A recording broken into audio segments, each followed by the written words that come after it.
Hi, ladies and gentlemen. This is Mr. Green. I cannot be with you today because of STAR testing. They've got me doing some testing, and so I can't be with you today. So this is going to be our Class Connect, and hopefully you guys are getting to watch this. Where are we at? We all should be looking at Unit 4, which is identities. Oh boy, identities. Well, what are identities? Well, identities are nothing more than what we studied when we were doing math and I'm sorry, when you were doing addition and subtraction. Okay, so in addition, you knew that if you had 3 plus 0, you had 3. This was an identity. And if you in multiplication, if you had x times 1 that equaled x, that was an identity. That's what an identity is. We knew that we could go in here and replace this 1 to say x times y over y, and we could get xy over y. Why would we want to make it more complicated like that? I don't know, but we use it frequently going the other way. Now, don't we? So what we're going to do is we're going to develop some identities in trigonometry that help us replace things in equations. Maybe make them easier. Now, you've already been associated with some of them. You know that the secant of x is equal to 1 over the cosine of x. That's an identity. You see secant, you can put this in. It is one of the easy ways of using an identity and getting where you need to get to. Okay? So let's look at a few more. One of the things we're going to be trying to prove some identities. If all else fails, remember sine, cosine, tangent, Oscar and Oliver have algebra. Oscar and Oliver. Okay. So you can always go back to the fact that sine is the opposite over the hypotenuse. The cosine is the adjacent over the hypotenuse. The tangent is the opposite over the adjacent. And just replace sine with that information. It will help you. Okay? I'll give you an example of that here in just a minute. So, one of the things we have to do is we have to prove that identities are true. So, you have to say whether it is an identity or not an identity. Is it always true? Is it just true for certain values of x? If it's always true, it's an identity. So let's look this out. So if we look at the sine plus the cosine, is that always equal to 1? Well, let me just replace the opposite over hypotenuse for sine, the adjacent over the hypotenuse. What do we get? We get the opposite plus the adjacent over the hypotenuse. That will not always be equal to 1. But let's look at this one. Sine squared x plus cosine squared x. Is that one always equal to 1? Well, the sine is the opposite over the hypotenuse. The cosine is the adjacent over the hypotenuse. And so all I've done is replace those in there and put squares in there. So that gives me the opposite squared plus the adjacent squared over the hypotenuse squared. You know what? If I'm looking at a right triangle, the opposite and the adjacent are two legs on the triangle.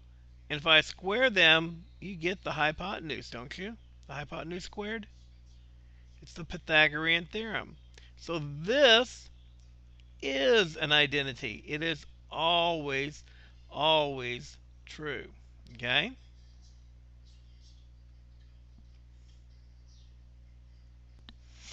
You can see there that I say let's check it out on a graph. So here, let's check it out on a graph. Let's clear this off. Push y equals. Clear that off. And we're going to look at the sine of x parenthesis plus the cosine of x parenthesis. And we're going to see if that is always equal to 1. Okay? And what we're going to do is just going to graph it. Okay? Well, you can see there's what we're getting.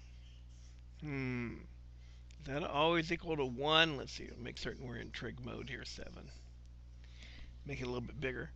It doesn't appear that that's always equal to 1. It still has quite a bit of a wave in it there, doesn't it? So let's go in here and look at that other one, that sine squared. Let's see, is that going to do the right thing? That's not. Clear. Sine squared. Clear. Sine squared. Go on. Okay, the sine of x parentheses squared plus the cosine of x squared. And let's see what we get when we do that. Look at that. It's always equal to 1. So you can see, that this one, we've proven it both graphically and then by substituting in some values and getting the fact that it is always true. We've proven it's true for all values. Cool? Let me show you a more standard proof approach that they do. They want you to start with tangent squared x is equal to x minus sine squared x is equal to tan squared x plus sine squared x. Okay? So what they're going to do is they're going to start with this left-hand side over here, this part right here. Okay? I'm sorry, left, not right, left. This side right here. And they wrote that down right here, and then they said, you know what? We know that the tangent squared x is sine squared x divided by cosine squared x. How did they get that? Well, the tangent is equal to the sine over the cosine. If you square everything, you're going to get this sine squared over cosine squared minus sine squared. If we factor out the sine squared from each one of them, from both sides of that equation, what I get is sine squared x times 1 divided by cosine x minus 1. That's not a problem at all. Okay, I can see how they did that. Okay. The next thing they do is they take secant x is equal to 1 divided by cosine x. So they get secant squared x minus 1. Okay. And then there was another one that we had that said that the secant squared minus 1 is equal to the tan squared. And so they get this tan squared. We have proven it very similar to what we did in geometry when we were writing proofs. Okay? It's just a matter of following along and doing this. Now you're going, oh, wait a second. How did we know this one right here? Well, that's the Pythagorean theorem identity. Okay? The secant squared plus the cosecant squared would be equal to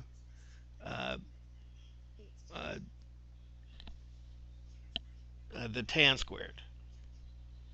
Right? Is that right? What you've got is the sine squared plus the cosine squared is equal to the tan is equal to 1.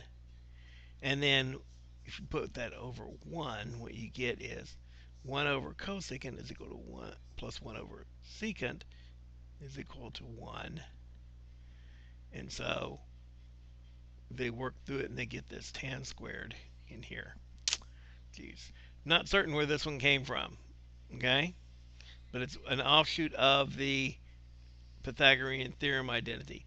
I picked the problem out. Probably should have picked this problem out instead of that one. But it's one of the identities that we have been given. That's one of the uses. Is if we take this identity that we got right here, we can now use this identity in other proofs that we might come across. So if we run across a tan squared plus a sine squared, we can simply replace that in with tan squared minus sine squared, because we know that that's an identity now, and we can use that whenever we're doing things. Okay? Let's try another one here. What if we had cosine plus tangent times sine x is equal to secant x? Okay, well, I just wrote that down right here. Nothing special about that. I wrote it down. Okay? And then what we're going to do is we're going to look at that and we're going to say, the tangent is equal to the sine divided by the cosine. So I'm going to replace the tangent in here with that, and what I'm going to get is that the cosine plus the sine divided by the cosine times the sine. Okay. Well, you know what? I'm looking at this right hand side and I'm seeing that, maybe, just maybe, we need to do like, I don't know what. If we factor out a 1 over a cosine, that's what they did. 1 over a cosine, that's going to get rid of this one here, but on this one it's going to make it a cosine squared, right? So cosine squared plus sine squared is what we'll have on this, on the right side. And so wait a second, cosine plus sine squared, that's 1, isn't it? And so basically what we get is 1 over the cosine, and we know that 1 over cosine is secant. That's what they're doing. That's how they're getting to this point. Okay? Now let me show you how I would prove one if I wanted to try to prove it using SOHCAHTOA. So we've got cosine x divided by sine x tan x is equal to cotangent x squared. Well, all I'm going to do is I'm going to say the cosine is the adjacent over the hypotenuse. I'm replacing this in for cosine x. And the sine x is going to be the opposite over the hypotenuse. And the tangent x is the opposite over the adjacent. Okay? And the cotangent is the adjacent over the opposite. Adjacent over opposite. And I've written that twice since we were squaring it. Well, over here on the right-hand side, I get adjacent squared divided by opposite squared.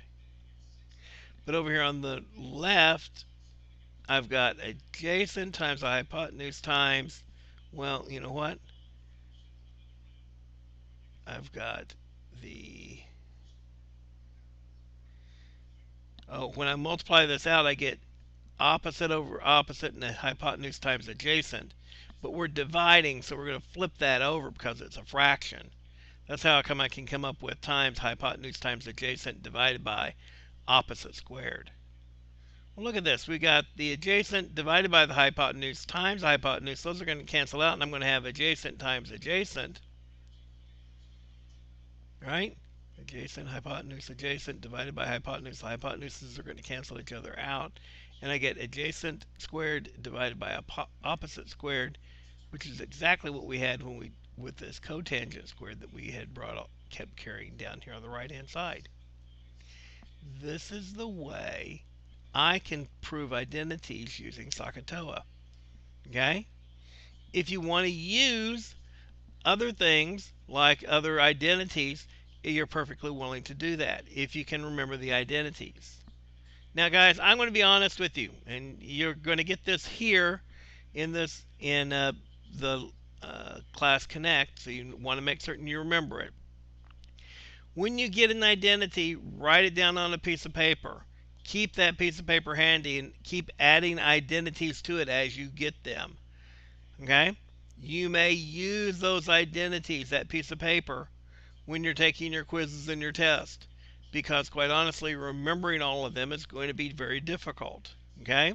So make certain you keep them listed on a sheet close at hand. Okay?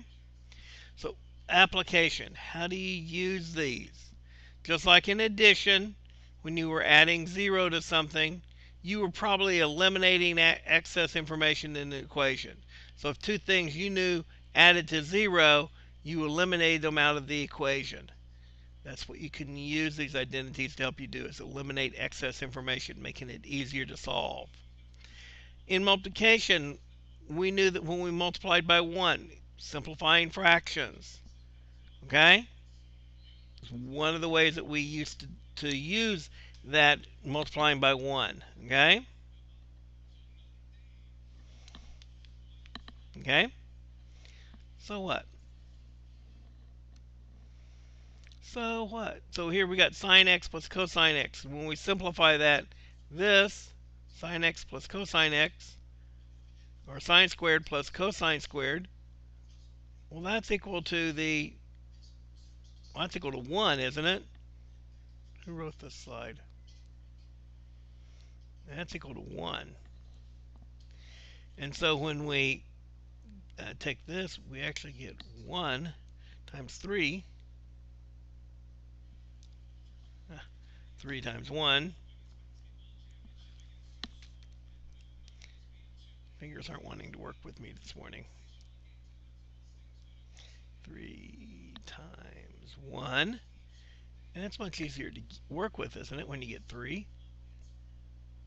Right? Well, that's the whole idea of what we're looking at here. That's why we're looking at this. So make certain you look at the or answer the discussion question today. Okay? And don't forget to do the work for this week. If you have any questions, go ahead and send me KMLs. I'm doing the STAR test, and there's no guarantee I'll be home in time to try to talk to you guys in Class Connect. So I wanted to make certain I had this out there for you to have it. Okay? Good. I'll see you next time.